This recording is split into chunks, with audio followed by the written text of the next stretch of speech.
বনফুলের বিখ্যাত ছোট গল্প নিম গাছ পড়লে প্রথমে মনে হতেই পারে আরে এ তো একটা সাধারণ গাছের গল্প, কিন্তু গল্পের শেষে গিয়ে এমন একটা ধাক্কা লাগে, বোঝা যায় এর পিছনে একদম অন্যরকম একটা গভীর গল্প লুকিয়ে আছে। চলুন আজ সেইটাই আমরা একসঙ্গে খুঁজে বের করি। গল্পের শুরুতেই দেখুন কি অসাধারণ একটা লাইন। সবাই এর সবকিছু ব্যবহার করে কিন্তু কেউ এর যত্ন করে না। মানে শুনলেই কেমন খটকা লাগে, তাই না? কে হতে পারে এটা? এমন একজন বা এমন কিছু যাকে সবাই শুধু ব্যবহারই করে যায়, কিন্তু তার দিকে কেউ ফিরেও তাকায় না। এই একটা প্রশ্নই কিন্তু পুরো গল্পের মেজাজটা তৈরি করে দেয়। তো চলুন গল্পের গভীরে ঢোকা যাক। আচ্ছা, প্রথমেই দেখি এই যে নিমগাছটা, গল্পে একে ঠিক কী হিসেবে দেখানো হচ্ছে। দেখুন, এই নিমগাছটা গল্পের একদম কেন্দ্রে, আর এর গুণের কোনো শেষ নেই। কিন্তু অদ্ভুত ব্যাপার হলো, এত গুণ থাকা সত্ত্বেও একটা জীবন্ত গাছ হিসাবে ওর যেন কোনো অস্তিত্বই নেই। সবাই খালি ওর থেকে নিয়ে যাচ্ছে, বিনিময় কিচ্ছু না। গাছটা যেন একটা অফুরন্ত ভাণ্ডারের মতো। এর পাতা, বাকল, ছায়া কি কাজে লাগে না বলুন তো? ভাবুন একবার, কবিরাজরা এটা দিয়ে ওষুধ বানাচ্ছেন, আবার সাধারণ মানুষ তারাও নিজেদের হাজারো প্রয়োজনে গাছটার উপরই ভরসা করে আছে। আর এখানেই আসল সমস্যাটা সামনে আসে। গাছটাকে সবাই দিনরাত ব্যবহার করছে, কিন্তু ওর দিকে একটু ফিরেও তাকাচ্ছে না, কেউ একটু যত্ন নিচ্ছে না। এটা তো একটা ওয়ান ওয়ে রিলেশনশিপ, তাই না? যেখানে একজন শুধু দিয়েই যায় আর বিনিময় কিছুই পায় না।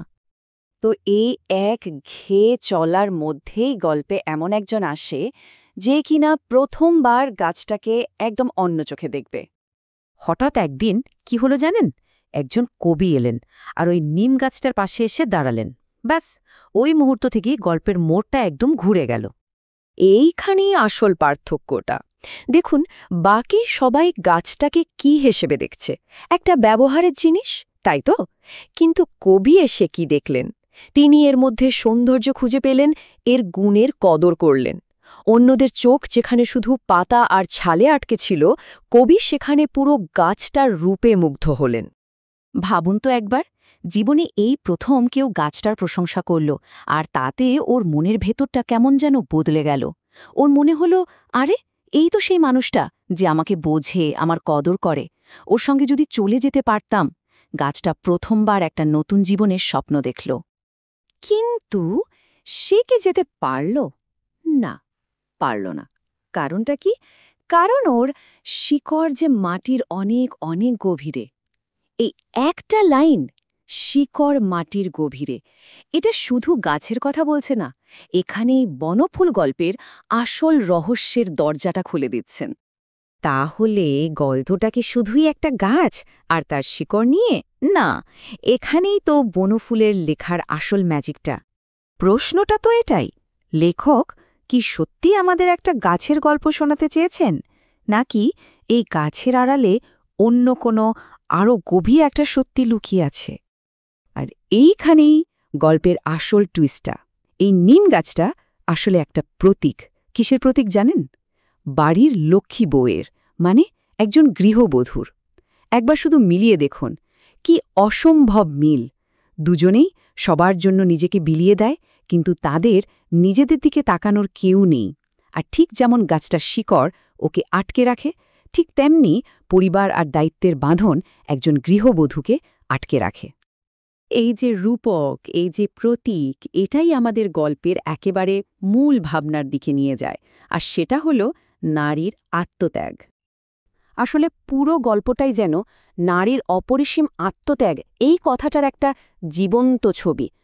নিমগাছকে সামনে রেখে লেখক মূলত এই নীরব বলিদানের কথাই বলতে চেয়েছেন। এই যে স্যাক্রিফাইসের চক্র, এটা কিভাবে কাজ করে দেখুন।